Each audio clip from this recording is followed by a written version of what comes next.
곰돌이 부의 지혜. 태국의 숲속 사원은 어떤 면에서 꽤 극단적입니다. 자극적인 것은 일절 찾을 수 없죠. 현대인이 시간을 흘려보내고 결과적으로 내면의 소리를 피하려고 활용하는 오락물이나 대중문화에 접근할 기회가 전혀 없었습니다. 사원, 도서관에서 가장 많이 읽힌 책은 제 동생들이 해마다 크리스마스와 생일에 보내주었던 켈빈스 홉스 만화책 시리즈였습니다. 얼마나 많은 이가 이 만화책이 드높은 문학적 가치를 알아보았는지 너덜거리지 않는 책장이 한 장도 없었습니다.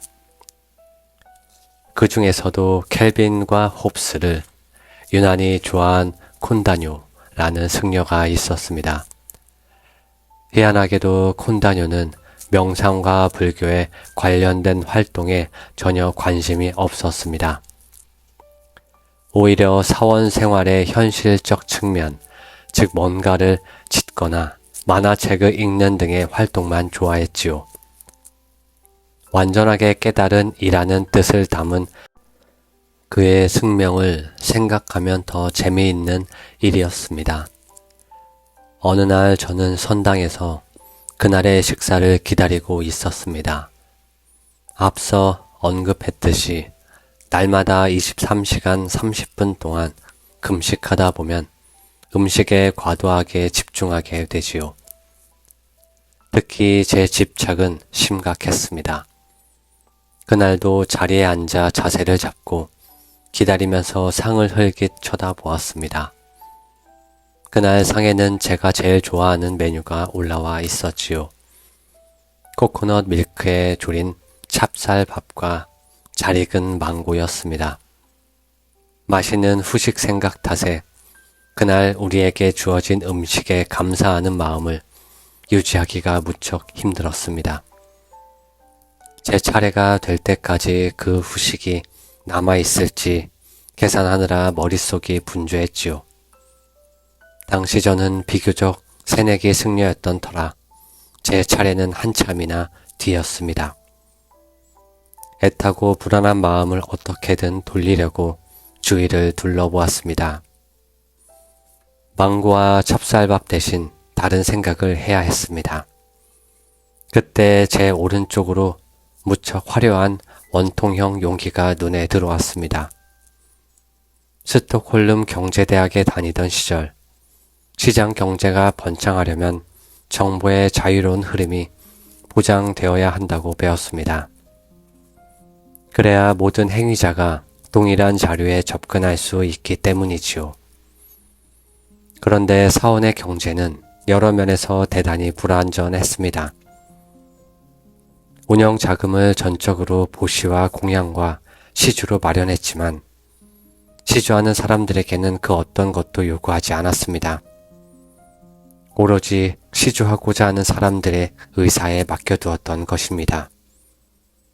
이 계율의 유일한 예외가 있다면 그들이 우리를 돕고 싶은데 어떻게 하면 좋은지 알고 싶다고 문의했을 때 정도였습니다. 그렇지만 사람들은 대체로 그런 질문을 던지기보다는 우리가 필요하리라고 짐작한 것들을 시주했습니다. 그 결과 어떤 물건은 도무지 감당할 수 없을 만큼 많이 들어오곤 했습니다. 그중 하나가 휴지였지요. 승려들은 이 많은 휴지를 어떻게 하면 적절히 쓸 수 있을지 참신한 발상을 계속 떠올려야 했습니다. 방콕의 부유한 신도 중 한 사람이 일본에 방문했다가 두루마지 휴지를 담을 원통형 플라스틱 용기를 발견했습니다. 휴지심을 느슨하게 한 다음 심에 담긴 휴지를 용기에 넣으면 중앙에 뚫린 구멍으로 적당한 길이만큼 뽑았을 수 있는 통이었지요. 화장실용 휴지를 통에 담으니 식탁에 놓고 냅킨처럼 써도 전혀 거슬리지 않았습니다.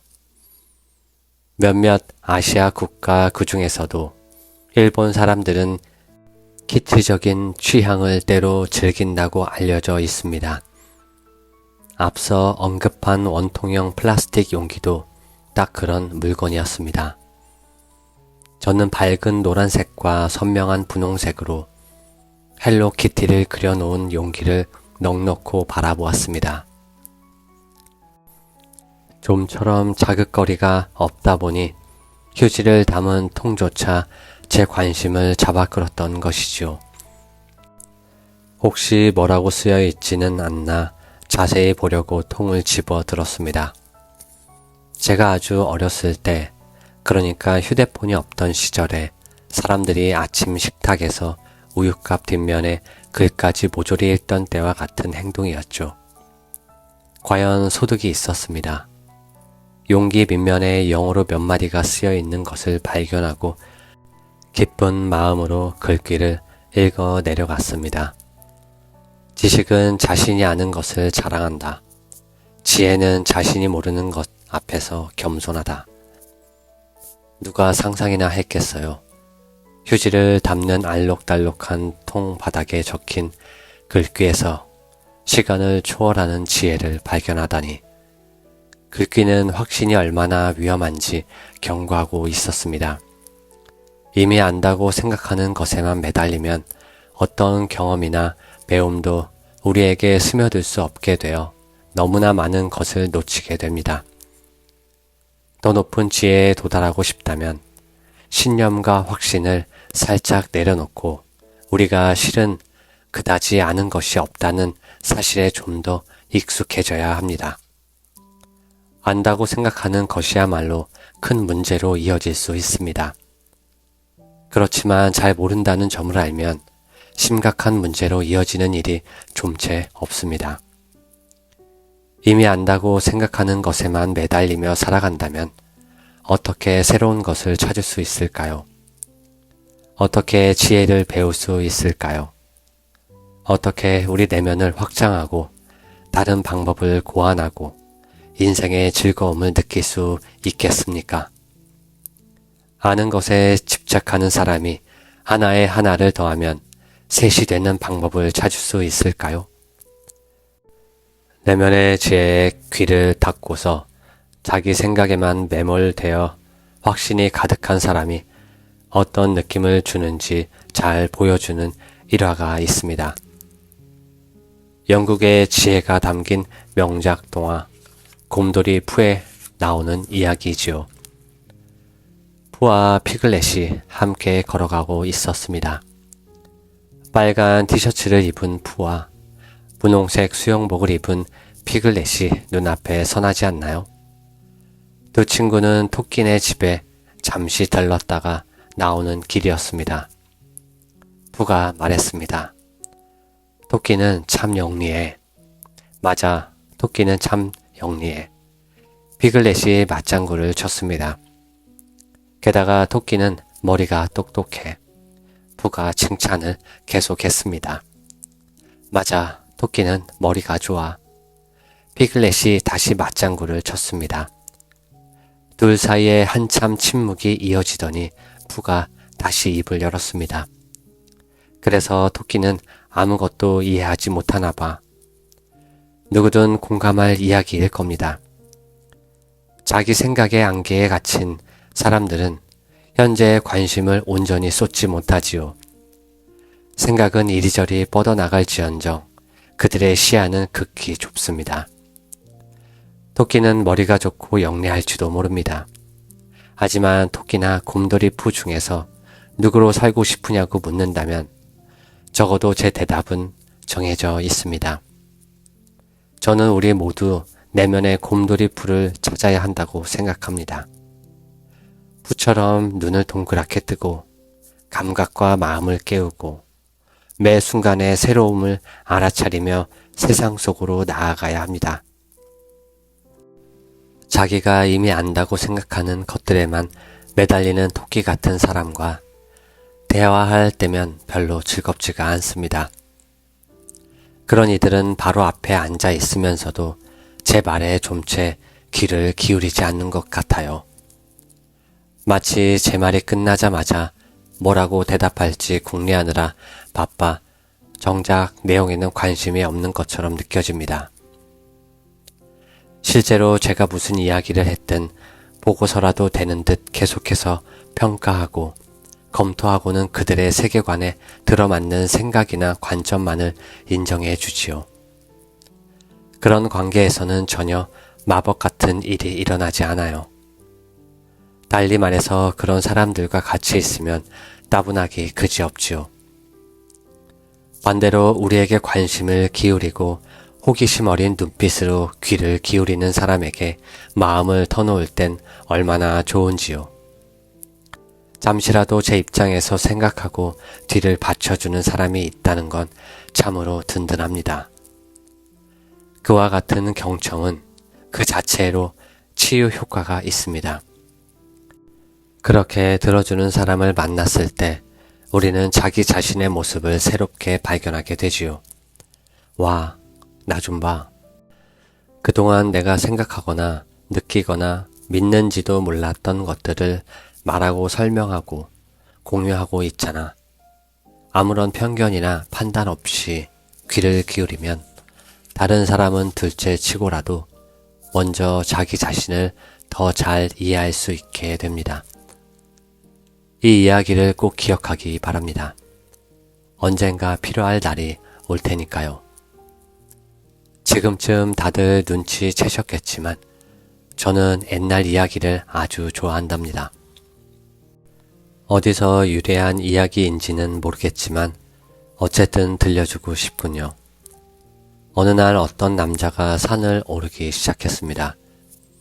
중턱쯤 올라간 남자의 눈에는 앞으로 닥칠 절벽이 얼마나 가파른지가 잘 보였습니다. 유일하게 있는 길은 비좁고 비에 젖어 미끌미끌하기까지 했습니다. 게다가 길 한가운데 유난히 둥글고 반들거리는 돌이 있었지요. 하지만 남자는 그 돌을 미처 못 보고 그만 밟아버렸습니다. 순식간에 남자는 절벽 쪽으로 미끄러져 떨어졌습니다. 남자는 뭐라도 붙잡으려고 필사적으로 두 팔을 허우적거리다가 천만다행으로 절벽 바위 틈에서 수평으로 자란 작은 나무를 가까스로 붙잡았습니다. 남자는 나무를 꽉 잡고 버텼습니다.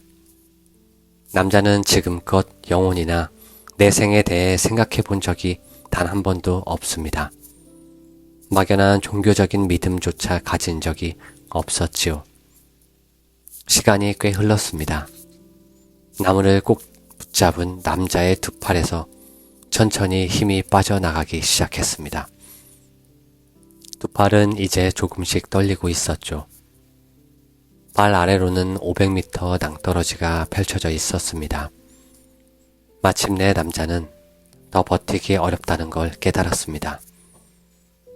겁이 덜컥 난 남자는 하늘을 쳐다보며 확신 없이 머뭇머뭇 말했습니다. 저기요, 하나님, 내 말 들리세요? 당신이 진짜로 존재한다면 나를 좀 도와줄 수 있나요? 잠시 뒤 하늘에서 깊고 위험 있는 목소리가 들려왔습니다. 나를 불렀느냐? 널 도와줄 수 있다만 반드시 내가 하라는 대로 해야 한다. 남자는 말했습니다. 뭐든 말씀만 하세요. 하느님이 답했습니다. 손을 놓아라. 남자는 몇 초 동안 생각하더니 다시 말했습니다. 거기 누구 다른 분은 없나요? 저는 이 남자에게서 저 자신을 봅니다. 저 역시 확신에 사로잡혀 있을 때는 딱 저렇게 행동하거든요. 절대 이 생각을 내려놓을 수 없어. 왜냐하면 그게 옳으니까. 누구나 이러한 논리에 빠지곤 합니다. 우울하고 무기력할 때는 더욱 특정 신념에 지나치게 집착하게 됩니다. 그런 생각이 우리를 얼마나 해칠 수 있는지, 또 해로운 생각을 믿을 때 얼마나 큰 정신적 고통을 자초할 수 있는지 간과하기 쉽습니다. 그런 사실을 책에서 읽었던 기억이 떠올라도 다음 순간 우리는 고개를 젓지요. 그래, 뭐 그럴듯하게 들리네. 하지만 이 생각은 절대로 내려놓지 않을 거야. 이게 사실이니까. 이게 옳으니까. 그 순간 이미 좁아져 버린 자신의 관점에선 그게 사실입니다. 의심할 여지도 없이 옳아요. 하지만 그 확신이 우리에게 어떤 영향을 끼치고 있습니까? 내려놓기는 어쩌면 제가 배운 가장 중요한 가르침일 겁니다. 내려놓기의 지혜는 참으로 심오합니다. 내려놓을 수 있을 때 얻는 것은 끝이 없지요. 우리를 쓸모없는 존재라고 느끼게 하고 외로움과 두려움을 부르는 생각들은 내려놓는 순간 힘을 잃습니다.